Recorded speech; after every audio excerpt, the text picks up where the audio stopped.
Labaran Hausa daga ƙasar Jamhuriyar Nijar.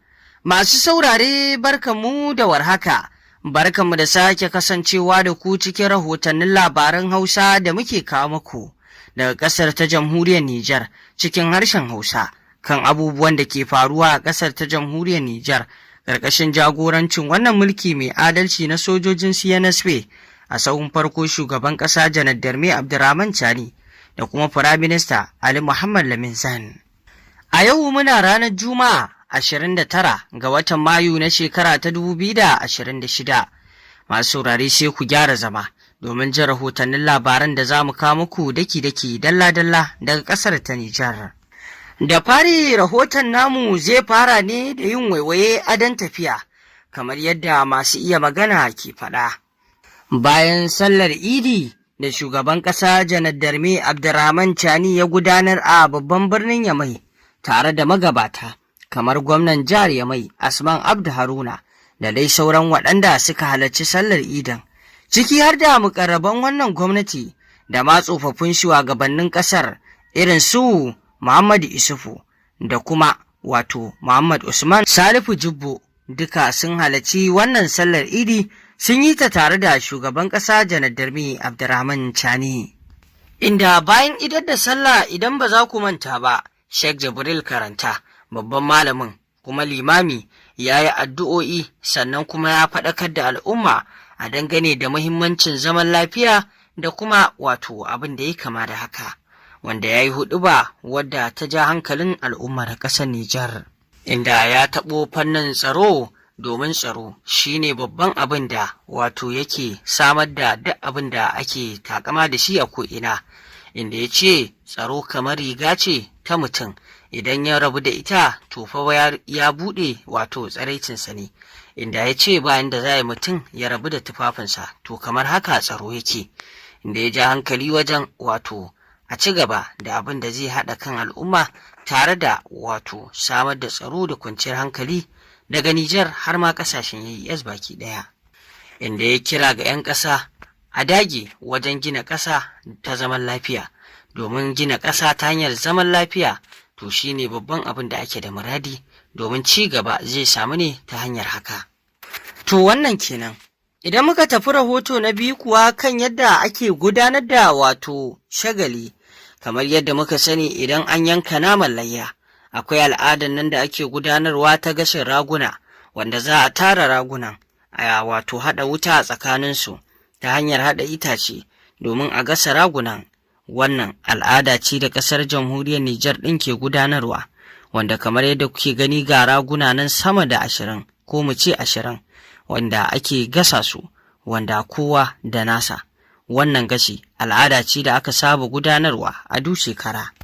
Inda da a wannan al'ada ta gashi ana yi da itace ne, amma a yanzu an dawo yi da gawayi, wanda masu yi wannan ta'ada sun bayyana cewa gawayi idan suka siyo shi yana ba su abin da suke da bukata kuma koda ba yawa, amma itace suna cin itace da yawa wajen gudanar da wannan gashi, shi ya sanya zamani ya juya suka juya amfani da gawayi, kuma yana gasa musu ragunansu yadda ya kamata.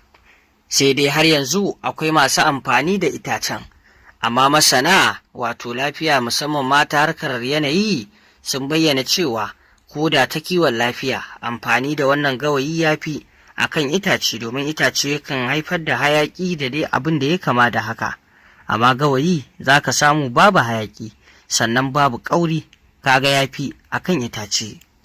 Haka zalika a dai cikin wannan sallah ta layya, matasa da yawa sun rungumi sabuwar sana'a ta yin babbaka, kai da ƙafa na rago ko na bisashen dai da aka yanka na layya. Za su karɓa su haɗa wuta, su babbake shi, su wanke domin a ba su kuɗaɗe. Inda wannan sana'a za ka samu shekara-shekara matasa sukan gudanar da ita, za ka samu duk ba sana'ar su bace, amma saboda sun iya sun koya za su yi domin samun abin hannu, kuma suna samun kuɗaɗe, kamar yadda aka zanta da masu sana'ar a ƙasar jamhuriyar Nijar. Matasan da suke wannan babbaka sun bayyana alheri da kuɗaɗe da suke samu a wannan babbaka, domin rufin asiri ce sosai kamar yadda suke gudanar da ita idan shekara ta zo. Wannan sana'a ta babbaka idan aka tashi kwana ukun da ake yi, ranar sallah, washegarin sallah da kashegarin sallah duka suna samun kuɗaɗe. Kamar yadda muka sani a addini ana yankan ne a kwanaki uku na sallar layya, washegarin idi da kuma wato kashegarin idi. Duka ranaku ne na yanka, kwana uku kenan. Amma idan aka tafi hudu kenan kuma babu yanka. Inda suka bayyana cewa suna wannan sana'a kuma su gama ta lami lafiya ba tare da wani matsala ba, sai dai zafi na wuta da suke haɗawa shine abin da yake wannan ɗinsu damu, sannan kuma ga ƙauri da dai sauransu. Su ma dai sun zamanantar da sana'a tasu a maimakon amfani da taya wajen ƙonawa, amma yanzu shi ma suna amfani da gawayi da ma dai abin da ya kama da haka. Wannan sana'a ta babbaka matasa sun rungume ta a duk shekara suna aiwatarwa, ba wai sai a kwata inda ake wannan sana'a ba.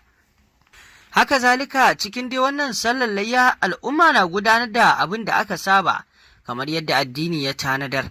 Duk wanda ya layya zai raba naman ga wato mabukata a basu, domin wanda ba su layya ba su ma su samu su kai bakinsu, domin hakan yana ƙara wato farin ciki da kuma annishuwa da kuma ƙarin haɗin kai da danƙon zumunci a tsakani, wanda babu shakka akan tura yara su je gida-gida inda ake so su kai a ƙuƙulla a bayar. Kuma ana soya naman, akan iya ba da shi wato bayan an soya, akan iya ba da shi kuma a ɗanyensa, duka dai ana yi, amma mafi yawanci ana ba da shi ne a ɗanyensa, wanda aka bawa ya je ya sarrafa shi da kansa. Wannan duka sallar layya kenan. Wani lokacin ma sai ka samu wanda ba su layyan ba, wancan ya kawo musu, wancan ya kawo musu, sai ka ga sun tara naman da kai ka ce sun yi layyar. Wani ma ya fi wanda ya yi layyar samun nama. To Allah ya bada dai lada a cikin wannan al'amari. A yanzu kuma bari mu tafi zuwa ƙasa mai tsarki, yayin da alhazai suka gudanar da babban rukuni na aikin hajji, wanda babu shakka sun rabauta samun damar aikin hajjin da suka yi. Alhazai sun yi jifan shedan, sun kuma yi kwanan Muzdalifa, wanda wannan daga cikin ayyukan aikin hajji, wanda sai mu ce Allah subhanahu wata'ala ya karɓi ayyukansu da suka yi a wannan aikin hajjin nasu, ya sanya masu a cikin mizaninsu. Waɗanda ba su samu zuwa ba, Allah Ubangiji ya kai su, waɗanda kuma suka samu zuwa, Allah ya karɓi ibadunsu.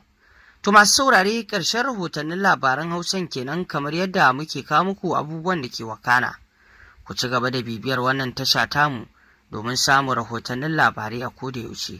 Amma fa ku dangwala mana alamar subscribing, sannan ku danna alamar ƙararrawar da za ta fito, domin idan kuka yi haka ne za ku samu damar samun labaranmu a koda yaushe da zarar mun ɗora, za mu sanar da ku.